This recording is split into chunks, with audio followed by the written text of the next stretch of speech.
Hi, I'm Ken Hamilton. We're live on the infield of the Speedway. A little while ago, I told you about the Richard Petty driving experience, which I did last Sunday, did the year before. But if you really feel the need for speed, you might want to try Kart Driving 101. Bob Lutz is from Kart Driving 101. We're in one of the cars here. And tell me what you'd experience in this racetrack experience. Well, these cars, this is an open-wheel driving experience. We actually get behind the wheel of an Indy car and drive on the 1.5-mile oval. And, we are proud to say we are the fastest driving experience in the world, and this is the one and only place that you can do it. How fast is it? Well, these cars will run speeds of just over 200 mile an hour. And in the driving experience, we have 4 different programs that range from top speeds of 140 mile an hour up to 180 mile an hour that we allow our actual participants to run. So if I got behind one of these cars, I could go 180 driving. As long as you follow the correct driving line and follow the rules and procedures correctly, you can reach speeds of up to 180 mile an hour behind the wheel of one of these cars. That is incredible. Now, I've never done an open car experience. How's that different from like a NASCAR driving experience? It's amazing, the difference. Both experiences are extremely thrilling. You have a great time no matter which one you do, but open wheel cars is a totally different experience. You have these big wheels out there in front of you on an 1,800-pound car with 600 horsepower. It's quite exhilarating. No windshield or no roll cage around you. It's quite unique. And these tires, I guess, grip that curve just the way they should. Oh yes, these cars. That's the real thing about the open wheel cars is the amount of corner speed that you can carry. The G-forces you get into the turns, it's amazing the feeling. All right, Bob Lutz, thanks for joining us. I got to try this real soon. We're live on the infield. Back to you. How about that? Kid's become the driving expert now. They say he gets to go out there and have fun in the cars all the time. Well, here's your chance for you to go out there and have some fun in one of those Kart Driving 101 cars. Log onto your computer right now. You can check it out at www.driving101.com and answer this question. What is the weight and horsepower of a Driving 101 race car? If you don't know the answer, there's some hints there on the website that you can check it out. And we're giving away 6 rides with Kart Driving 101. And we don't have to tell you that NASCAR has only grown in popularity. And that means that there's been a lot of spin-off business that goes along with NASCAR, of course.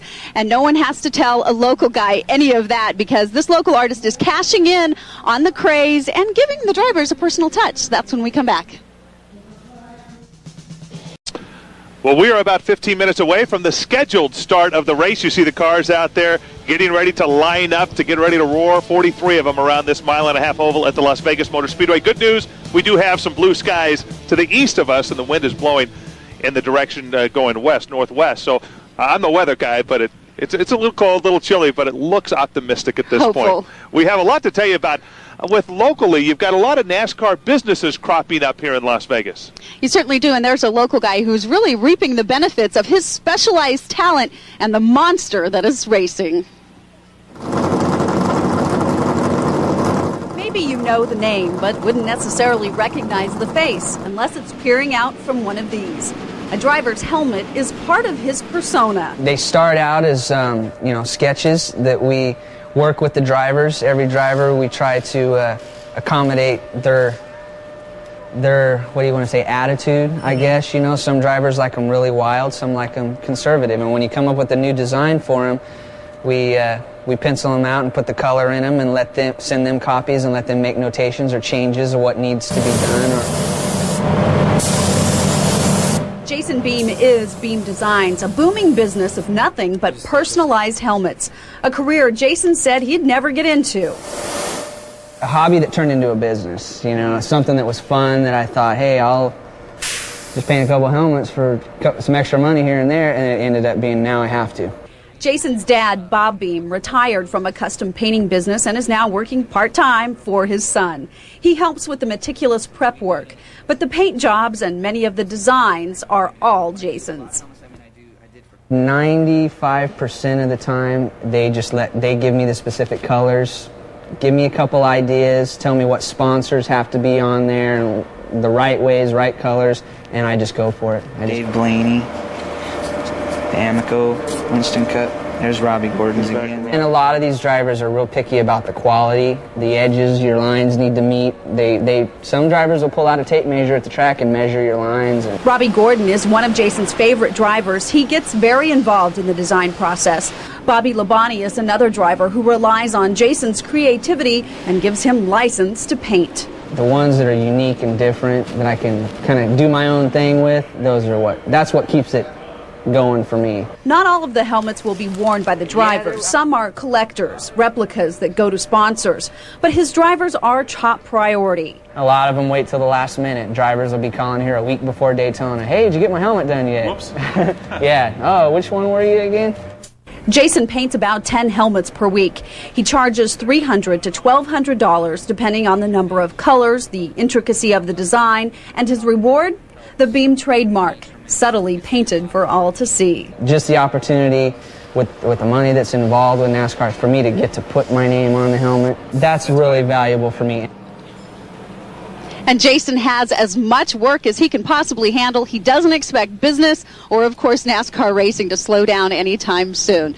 So there you go, just a local guy who really is cashing in on the popularity of the sport. There are three main painters of helmets, and he's one of them, certainly, around the country who does it for the big-name drivers. And Bobby Labonte, you see his new paint scheme he's got there. Looks pretty sharp, and he's the one who put that together, He's that good. paint scheme for Bobby.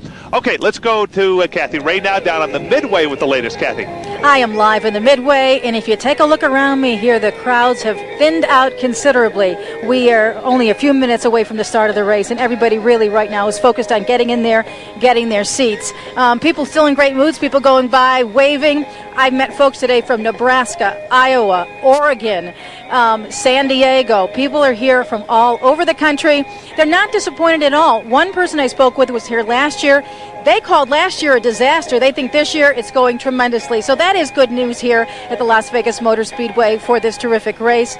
Again, spirits are high. People are keeping their fingers crossed that it's not going to rain on their parade out here today, and everybody's hoping to have a good time.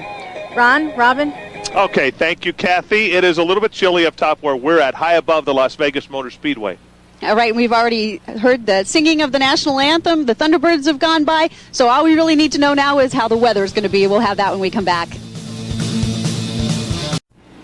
All right, we are in the final moments before we begin ABC's coverage of the Cars.com 400. We want to remind you, following the race, we will have an hour post-race coverage, highlights, interviews, all sorts of stuff. After the race, we hear the cars starting to fire up behind us here at the Las Vegas Motor Speedway. Okay, and it looks like the weather is going to not hamper anything. Let's check in with Steve Gary real quick and find out what's going on with the weather. That's right, Robin. Should be okay. Just a few on and off showers. The heaviest rain will be later tonight. In fact, on the radar, you can see where it's happening.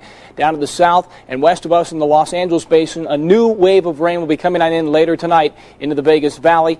We'll see showers increase and a lot of snow up on the mountains. In fact, here's our live mountain cam shot. We do have a lot more snow accumulating in the Spring Mountains and the Sheep Range. We're talking about nearly a foot of new snow by tomorrow morning, as snow levels will also be lowering down to 3,000 feet. So definitely a cold one out there, but it shouldn't hurt the drivers at all as they're out on the track if they don't get too much rain. Ron, Robin? Thanks, Steve. That's what we're hoping for. Keep the rain and the snow up there. Right now it is dry at the Speedway. We do want to answer our trivia question we asked you earlier to win 4 laps with Kart Driving 101. The answer is, the question was the weight and horsepower of a Driving 101 car. The answer, 1,800 pounds and 600 horsepower. And you hear the NASCAR, about 700 horsepower for those cars. Firing up behind us right now, Ricky Rudd is the pole sitter. He's going to lead 43 cars here in just moments at the Las Vegas Motor Speedway. CarsDirect.com is going on as scheduled. Let's join ABC's coverage of the race. We'll join you afterwards with our post-race show and wrap up, have interviews with the drivers and tell you all about it. So thanks for joining us. Let's go racing. We'll see you after the race.